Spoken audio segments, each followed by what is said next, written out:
I need to tell you about the absolute dumbest purchase I ever made. It wasn't a luxury car. It wasn't a Rolex. It was a single cup of lukewarm coffee that cost me $180. Now I know what you're thinking. Did you buy Kopi Luwak beans digested by a cat? It was $4 turned into $180 because of a mathematical reality that nobody tells you about money. And once you see this math, you cannot unsee it. Here's the wild truth. There are people walking around right now, literally watching this video, who are technically millionaires. They just don't know it yet. They feel broke. They are living paycheck to paycheck. But they are sitting on a literal fortune. And then there are people making $300,000 a year who will never, ever be wealthy. Not because they are unlucky, but because they have been infected with what I call financial leprosy, a condition where money touches their hands and immediately rots away. By the end of this video, I'm going to show you how a 25-year-old making $40,000 can retire richer than a doctor making $150,000, and I'm going to give you the 60-second hack to cure the leprosy. Okay, back to my $180 coffee. I was 23. I had just learned about compound interest, and I did something psychotic. I made a spreadsheet. I calculated that I bought coffee 5 days a week. That's $1,000 a year. Whatever, right? That's the price of admission for being awake at work. But what if instead of buying the bean water, I invested that $4 every day? At a 10% average annual return, the market historical average, what happens in 40 years? The answer is $646,000. Every single coffee wasn't costing me $4. It was costing me $181 of future money. This is the first concept rich people understand that broke people don't. Broke people think in nominal cost, the price on the sticker. Wealthy people think in opportunity cost. What could this money become? When a wealthy person sees a $30,000 car, they don't see a car. They see $300,000 missing from their retirement, because that is what $30,000 becomes in 30 years. So if the math is so simple, why are we all so bad at this? It's not your fault. It's your hardware. Your brain is literally engineered to keep you poor. You have two people living inside your head. Let's call them the caveman and the architect. The caveman evolved 100,000 years ago. In his world, if you found food, you ate it now. If you found resources, you use them now, because tomorrow you might be eaten by a saber-toothed tiger. This is called hyperbolic discounting. Your brain values $100 today significantly more than $200 next year. To the caveman, the future is fake. The coffee is real.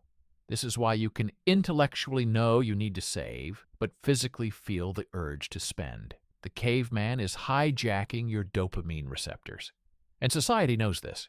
Marketing is designed to speak directly to the caveman, bypassing the architect entirely. They keep you on the hedonic treadmill, running after the next hit of dopamine, never moving forward. Let me prove how much the caveman is costing you with the craziest math example in finance. Meet early Jack and late Jill. Jack is 25. He makes $40,000 a year. He scrapes together $500 a month and invests it.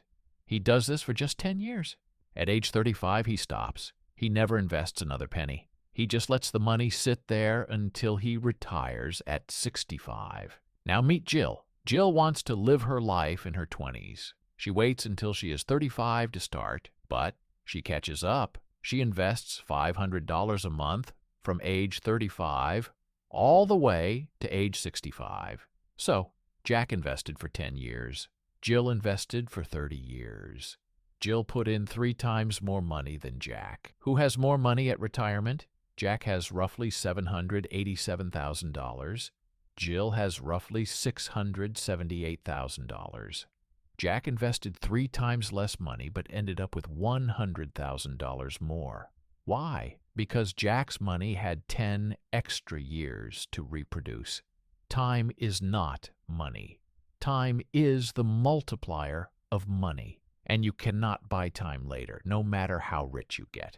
So how do we beat the caveman? You don't fight him, you trick him.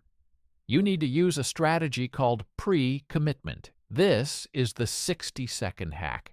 You set up an automatic transfer for the day after your paycheck hits. If the money hits your checking account and sits there, the caveman will spend it. But if it automatically disappears into an investment account before you wake up, the caveman never sees it. You will naturally adjust your lifestyle to the money that remains. I did this with 20% of my income. For the first 2 months, it hurt. By month 3, I forgot I was even doing it. Remember that $180 coffee? I still buy coffee because the point of this video isn't to make you live like a monk, eating ice cubes and staring at a wall until you're 65. The point is to wake up.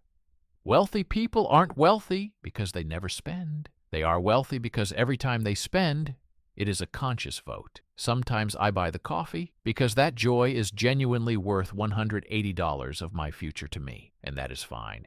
But I make that choice. I don't let the caveman make it for me. So here's your homework. Calculate your coffee number. Pick one habit, multiply it by 752.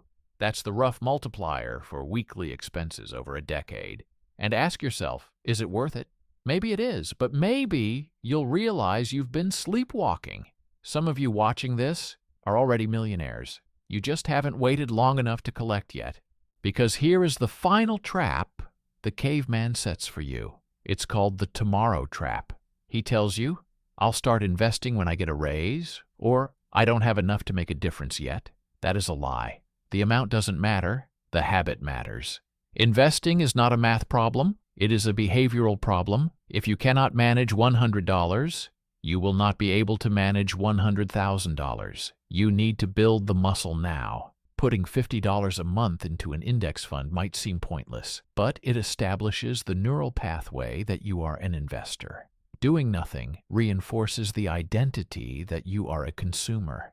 And remember Jack? If Jack had waited just 5 years, starting at 30 instead of 25, he wouldn't just lose 5 years of savings. He would lose the last doubling of his money. By waiting 5 years, he would cut his final net almost in half. Your greatest asset isn't your IQ, and it isn't your salary. It is your timeline. You can always make more money. You can never make more time.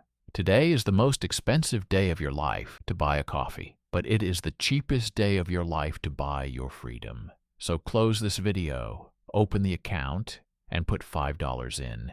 Your future self is begging you. If you've made it this far, I wanted to share with you one helpful philosophy I've learned over the years. Stoicism, the art of accepting everything that life throws your way. Seize every day, live in the moment. All failures, pains, and aches will pass. We started as ashes, and will return to ashes. The only thing that really exists is right now. Experience every moment of your life with the greatest warmth and positivity you can. There is nothing else. See you next time.